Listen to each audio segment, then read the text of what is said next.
Welcome to Dark Sorcery. I'm Alfredo Martinez, and I have with me once again Sander Nasi. Sander, it's been too long. It's been a while, but I am as happy as I was the very first time and very excited to be back here. It's been a beautiful journey since the last time, of course, that we spoke about things, and it's only about to get better. Yeah, it's definitely, I believe so. And we had done a 7 day invocation of Belial. Um, my experience I had spoken of on another video where I had headaches and hiccups for 4 days straight and different strange things. But go ahead and tell us about your experiences during that time. It was a very, very interesting operation because it was unlike any other typical long-term invocation that I would have performed.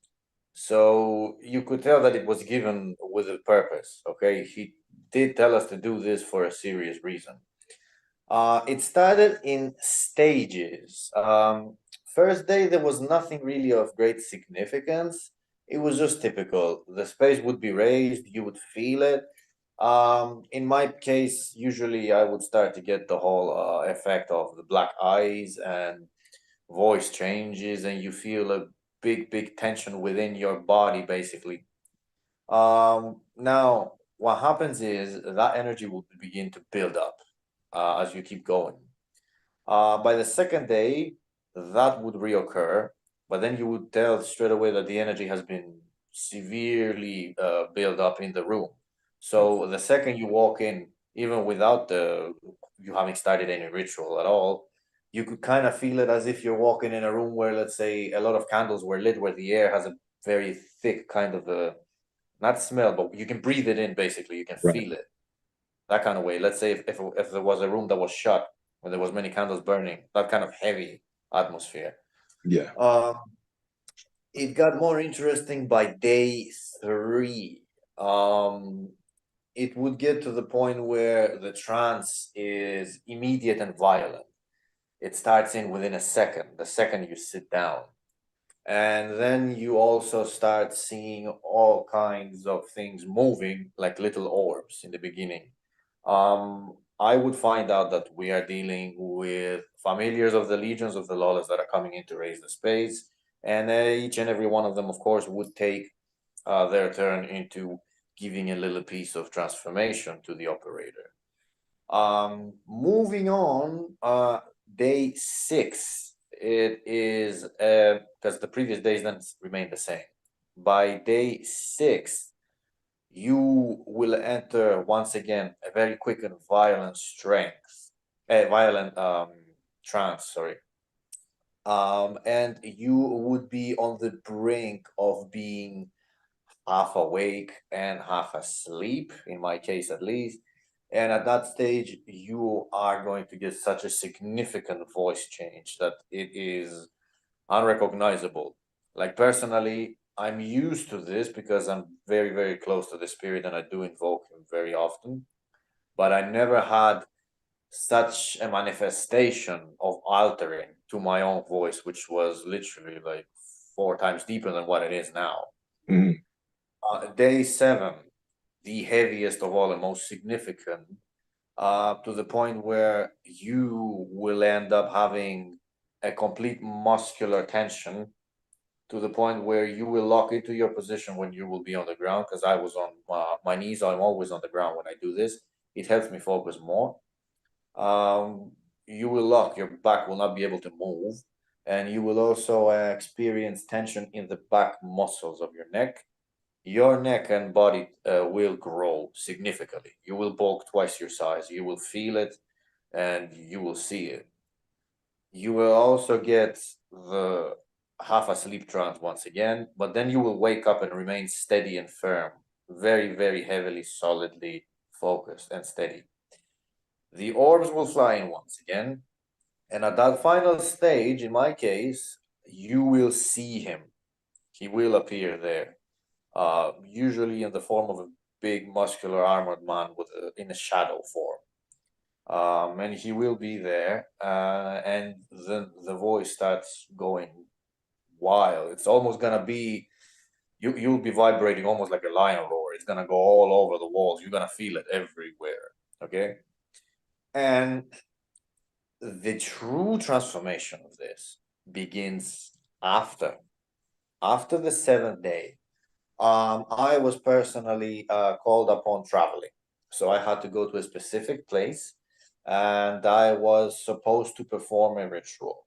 Now, I wasn't going to be alone in that specific place, but I happened to find myself there earlier than planned, and I was in nature, and all of a sudden, you will get hypersensitivity of your senses the second you step into the nature after you have performed these operations for the 7 days. You will become connected to literally everything around you, and your senses will just pop up and you will be able to see it. I could see the wind all of a sudden as a colorless energy moving around me. I could see the energies of the very grass I was stepping on going upwards and then falling back into the ground, creating a solid, balanced energy, which is steady. That's why we see energy as of the earth as a steady, solid energy, because it moves in this sequence that goes up and down and it remains steady. Mm. I tried to see what exactly is going on. I kind of had a notion of what's going on. You will also be able to start hearing a lot because you are literally picking up upon all the elementals that are around you, and they are numerous. It can get a little bit crazy at first because you're not really used to this, especially if you spend some time struggling with your senses. Not everyone is able to open up. Yeah, I can relate because at times I can hear the elementals in the wind talking. I can hear the spirits talking in the wind, so I can relate to what you're saying. Oh, the wind also is very significant because usually for me, before when I'm connected to King Paralda, the elemental king of air, the very first time he came, all I could hear was a random boom, but there was no real wind blowing, but I could hear it as if wind talking. And then he starts talking in kind of a windish whisper, Hmm. and then you're gonna pick it up properly. So they do have their way of coming in and showing them who they are, showing you who they are. But when that occurred, it was crazy because it was like everything at the same damn time. Because when you're in nature, you have elementals of the earth, of the wind, and like I was next to a huge tree that was very, very big and very, very old. I can assume easily it was over 100 years old, easily by that sheer size that it had. It was the biggest tree in the valley that I could see. So I thought that I can test this. I literally went up and I put my hands on the tree and I connected with it, and it was immediate, and I could hear it, and it had kind of like a elderly kind of a deepish voice, which you could tell was half not human. Very similar, if we can describe it, if we see the movie Lord of the Rings, there is like Yeah. movies, so many accurate representations sometimes when we see of occult stuff. The voice of the trees, the elder trees, when they speak, it was very similar, but much deeper and echoing. Okay. Hmm. So I asked it if it has a name, basically, because I tried to figure out what's going on. So it said, of course, we all have names. Nothing remains nameless in the universe. Everything has been given a purpose, existence, and of course, a name. Right. It had a weird name. His name was Oknondomnor. It was a long, weird one that he gave me. I wrote it down because I was never going to remember it. And then I asked it if there were any Fae inhabiting it. He told me because it was pretty much half rotten. He said there used to be a few years ago, about 87 years ago, there used to be some Fae here, but they have all left as I am close to a specific age and timeline where I cannot inhabit them anymore, and I shall seek to reach the end of my existence Right. eventually. Of course, as we know, trees when they're too old, they fall. They're not nothing lasts forever. So it was a crazy experience, and for me personally, you connect to everything to such an extent, it's crazy. Like you could go home, sit down, without any ritual whatsoever, and focus in 1 second. And you'd want to astral project into the cliff. Boom, you're right there. It flares up like a TV. And you want to connect to a specific spirit, and you go in its realm. There you are. You want to Now summon something. you speak of the sensitivity to the elementals and to everything around you. And I know part of that process with some people, with me, was, pain. I had mentioned about the headaches and things like that. And to me, that was like Belial working on me and changing things. Because when things are changed and open, sometimes you do have to experience physical pain. Would you agree with that? What I know when I was new and I used to get this constantly every day, and it got to a stage where at the beginning you can't really function. Like I became very, very sick, and I was literally like, I spent most Yeah, of my days holding my head and I didn't know what to do. What's gonna happen is you invoke. So basically the spirit will come into you, and they can travel within the physical body, of course, as a living energy. They can go to a specific organ. So they will go through the back of your brain and slip into the front, and they will apply energetical pressure. That's why sometimes if you invoke heavily, you can literally feel a hand squeezing the brain, and that's when you get the dilated pupils. It's like someone when you take substances, when we see someone who is intoxicated, they have right, very dilated pupils. That will happen to you. They will go black. Your color will change in some cases. Like mine literally go black from very, very dark brown to black. It's very significant, and right, people can. But that's why this pain occurs. And in the beginning, you will get nosebleeds as well, which will act as offering, but that dissipates in time. You get used to this eventually.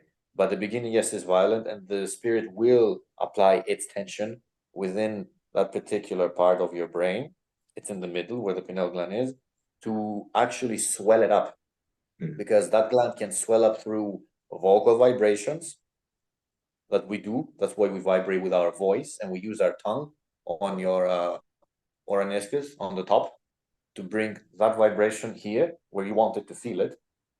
And you put your teeth together as well, which reinforces the vibration to go here. That's one way. The second way would be via the spirit itself, where it's going to do the work for you. But that will be painful and violent, and it will hurt, and you could get a nosebleed, and you could one day also pass out. But these are not permanent side effects, of course. mhm. Yeah. It was an interesting experience for both of us, and definitely made us more sensitive. Now, you had mentioned about experience you recently had at a graveyard that you were speaking of. Can you go ahead and tell us about that? This is a completely new path working and severe series of devotions that I have performed and will keep performing. I was brought before Papa Legba recently by one of my matrons, which is Hecate. She's been extremely close to me since the very beginning when I started, and I'm very grateful for this. Actually, it's been tremendous help.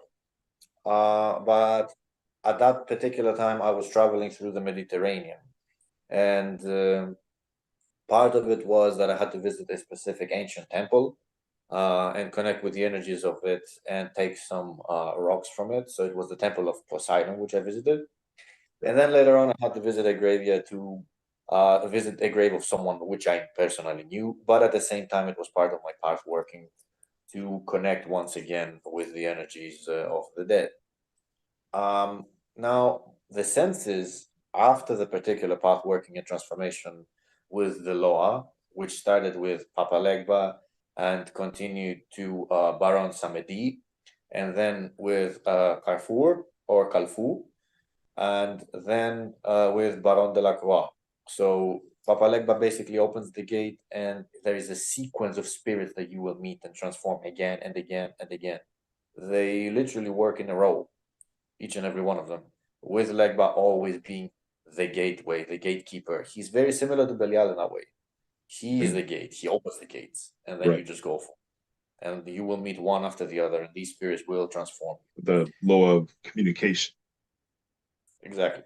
Mm, Which, of course, is endless once you enter the path. As long as you live, you will be getting transformed as such, and it never ends. So immediately as I entered, what I didn't know is that once you use a specific attunement to the necromantic energies of death, the dead can pick up on it. Literally, they will know. You're like a living beacon in there. So what I did is I walked around and took I took a look around to see these graves, and I was surprised to see that many were pretty young. I saw ages between 14 to 19, which was, of course, it's a pity because there's pictures in all of them, and some of them were very good-looking people, Right. and young, of course, with their life ahead of them. And it's actually not a good thing to feel pity because what happened is there was a specific one where there was a young girl about 19, and I said, "Man, that's a pity. You know, she's a very good-looking girl, had her whole life ahead of her." That spirit jumped out from its placement, and because you gave it your pity, it somehow found a way to reconnect through the crossroads, came out, and latched and attached to you. Like literally, I felt the cold wind of the spirit hug me and thanking me for giving it my pity and my Mhm. remorse for what had happened to it. Yeah. Because that particular grave was old. I don't think anyone had visited in a very long time, especially when you see very dry flowers that have been there Right. for a long time.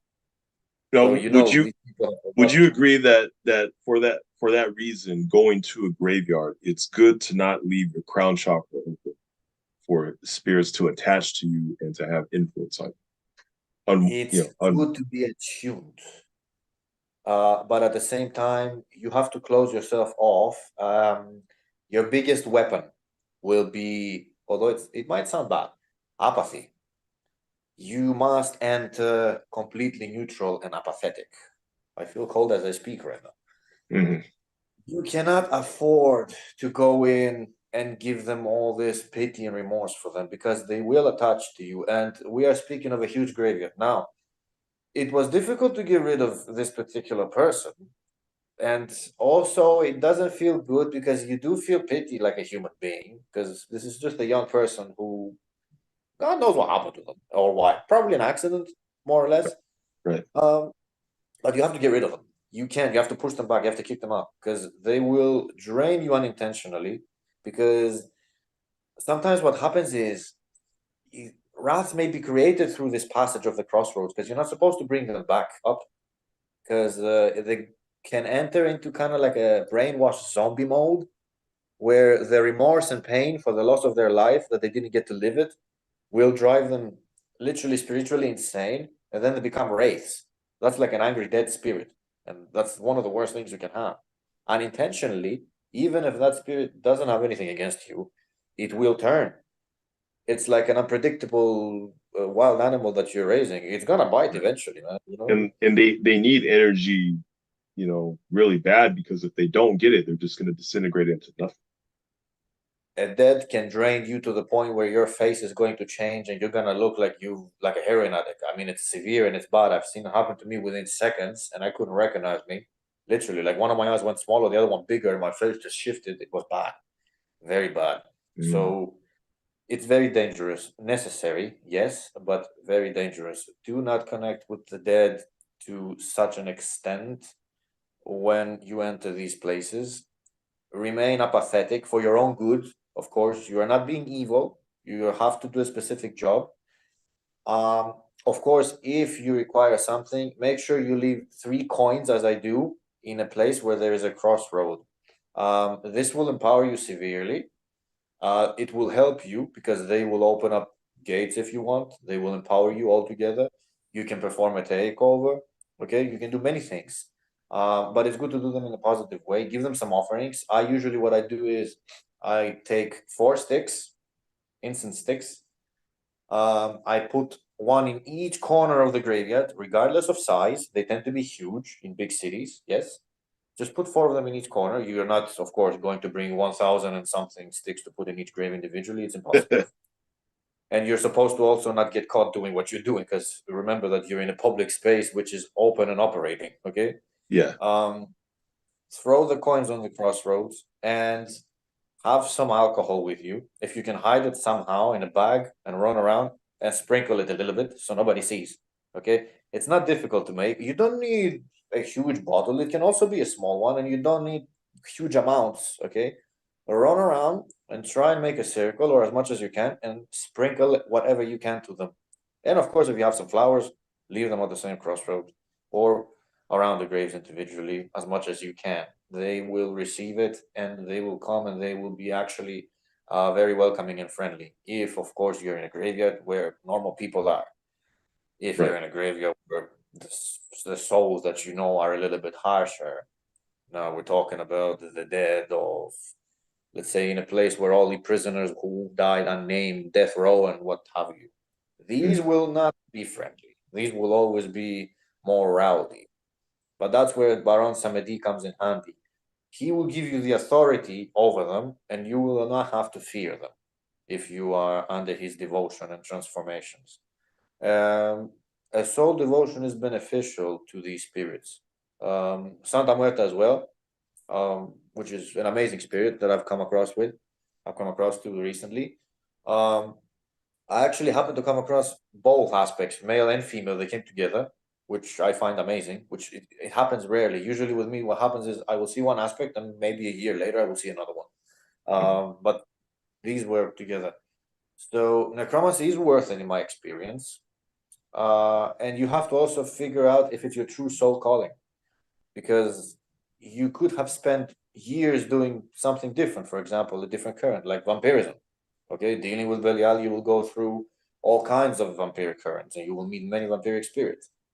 But you may see that you can't really go to that high extent that you wanted.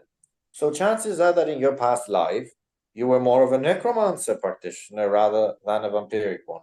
So then you find your true calling, and then you initiate through the spirit of necromancy, Santissima Muerte, Hecate, the barons, the law, what have you, and then you see that everything skyrockets. And then you have like huge open senses. For example, to me, the experience with the elementals and all this connection was the closest that I can say that that's what a living God is to me. That's what that means. Being connected to a literally everything. Like you can connect to the spirit of a rock in front of you because Mm-hmm. it's a living thing. It has a spirit. Everything is creation of what God has created. Everything is spirit. I The agree. Everything is spirit. I agree that everything has a spirit in it. very object, the rock that you're looking on, has a spirit inside it. That can connect with you if you reach that level, which is insane. Mm-hmm. Okay, so now on the subject of Papa Legba, you had done some videos. Let me go to some notes that I took of um, uh, tell us about the experience when Papa Legba came to you with Hecate. That was a very significant meeting because it was literally like a few years ago, about 3 years ago, if I remember well. Mm-hmm. And I had just performed my very, very first operation. Let's call it a graveyard. It was next to a church. I was guided by Hecate at the time. It was shortly after my merge with her to a specific church where there was a small area that was a graveyard. Um, I was guided to take some alcohol and throw it to the dead there and try and connect with them. I also left some tobacco, although I don't smoke, I didn't light it, I just left it there. And I had only one stick at the time, which I also lit, and I left. Now, there was no, of course, no fear of me getting caught because that place was like a very, very old Celtic placement. Like literally, they tend to be kind of abandoned around here. Right. A lot of them, they're very old, very abandoned. Nobody really looks after them. So you can literally go No in at any time. cameras, no nothing like that. Oh, absolutely. It's wide open. Literally. You can just walk in. Right. And what's funny is a lot of them don't really look like they're going to collapse. They look like they're just very steady and firm. They're very, very well built somehow. But yeah, there's no danger. Nobody's gonna say anything to you. Like lots of people go into them. Well, for the wrong reasons, usually just to drink, but it's a great thing to do to connect because there's so Yes. many of them around. Literally, you can go to any one of them and open up portals to all of them. as many as you want to keep your empowerment and your transformations going. So what happened is I wasn't really aware why I was doing this. I was just told to do it. When I went home, that's when it kicked off because literally there was a big gray fog that appeared all over the room. And I like the energies were so severe and I was new to them that I passed out. And then all these dead people came around and they started joking with me, saying thanks, first of all, for what I gave them. And we had a nice little chat. They were just normal people. They were very kind. And it was a very enjoyable, actually, one of the most enjoyable interactions that I had with the human dead. I never knew they could be this cool. 3 days later, I'm literally sitting in my living room, and then you get the shift happening again. So then I know someone is coming. I know there is a visit. I looked to my left, and there I saw a dark shadow cloaked figure. That looked kind of like the Nazgul, like we said again, Lord of the Rings, very Right. similar to the black hooded figures that come around. And then I heard the voice. It kind of like wasn't like an oldish woman voice. Hecate changes. Sometimes can sound younger, sometimes older, according to aspect, of course. But I knew exactly who it was straight away.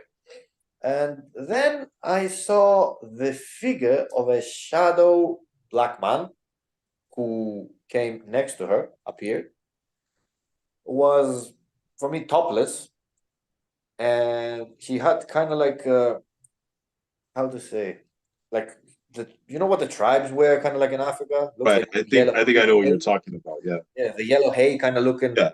I know. that they wear around Yeah. them, and he had like this staff thing that had like a skull with three Indian kind of feathers hanging underneath it, and white, silver, shining moon eyes, and Straw hat. kind of dreadlock-ish hair, but Right. not very long.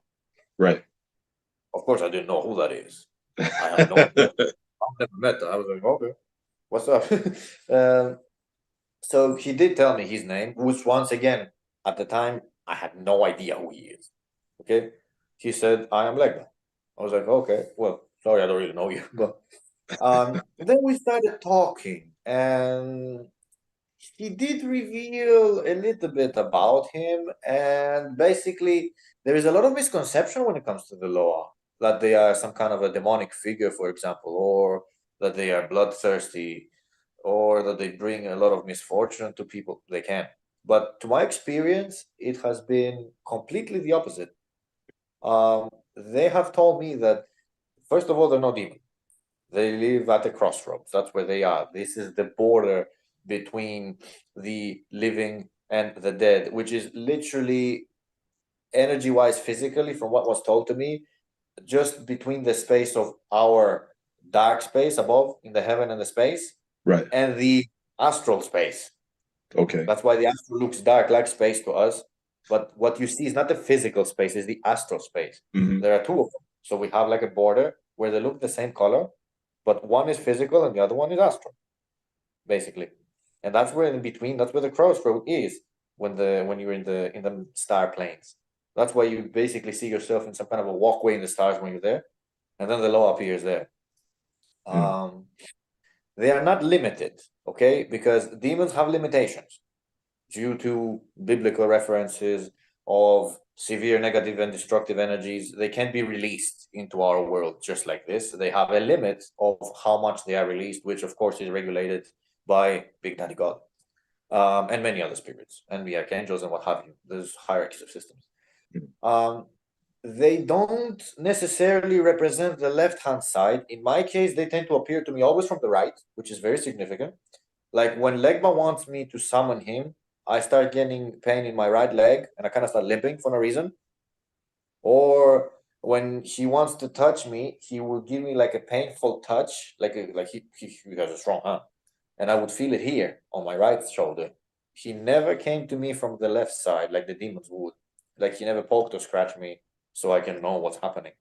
Right. Um, they don't have any limitation at all. They walk the earth and they can manifest here between things that they will manifest, or if they want to show themselves like this, as easy as an archangel. Like I've seen Saint Michael pop up just like boom, it's like ooh. It's incredible how you can just do that, because you'd be thinking that the worlds are separated. You know, You're not allowed, I do really. have to agree with you with the fact that there's a lot of misconceptions among the Loa in the West. They think, like you said, they think they're demonic. And take, for instance, Papa Legba is a protector of children, things Yeah. like that. They actually don't like being called demonic. Like, I was Yeah. met with a little bit of, well, not anger, but annoyance, you know. Mm, So I would recommend to anyone who's new, don't go in front of the law and see them as some kind of a demon. Also, they are not bloodthirsty. When you go to the law, don't give blood, because that will piss them off, and then you don't know what's gonna happen. In my experience, the blood is only to be given in very severe soul devotions if you are deemed fit for this, if they accept, and if you're willing to do it. That's when you only do it, and you don't really need, like, a whole ton. You literally just a teeny tiny bit is symbolic mostly. It doesn't have any significance. You are not feeding the spirit blood like you would with the demon. They are not vampiric in any way. Mostly, if there is blood, it would be of animals, which are ritualistic once again, and they correspond to them. Okay, like a black rooster, a ram or goat, or a black rabbit, according to whatever it is that you seek. But they don't need any of these things. Like, you're gonna go way further with the law by giving them nice offerings like coins, candy, honey, cigars, good ones. Okay, mm, Legba loves them, and coffee is the one that Samedi loves, and find some fine alcohol, whiskey, bourbon, Hennessy. In my experience, Samedi loves the particular Hennessy that I drink, so this is great because I never really have to travel very far to find something specific that doesn't right. exist. So it works fine. It works just well. All right.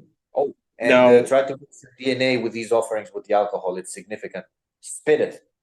Put it in your mouth first and spit it. Your own DNA is needed to mix with that offering in the alcohol. That's significant. That's one thing that is a big must. In my experience, don't just pour it like this. You can do that with the dead, but with the Loa, you have to mix your DNA. So always try and spit it 3 times. good noted. Now, let's go ahead and talk about Dark Soul Gnosticism as we close out here. Let's see. So this is Dark Soul Gnosticism is you have a Facebook group and also a YouTube channel, Dark Soul Gnosticism. Everybody who's watching, the links will be below in the video description. Is there anything that you're currently working on? Anything you want to go ahead and plug? Due to a specific turn of events, I have been brought once again on a solitary path.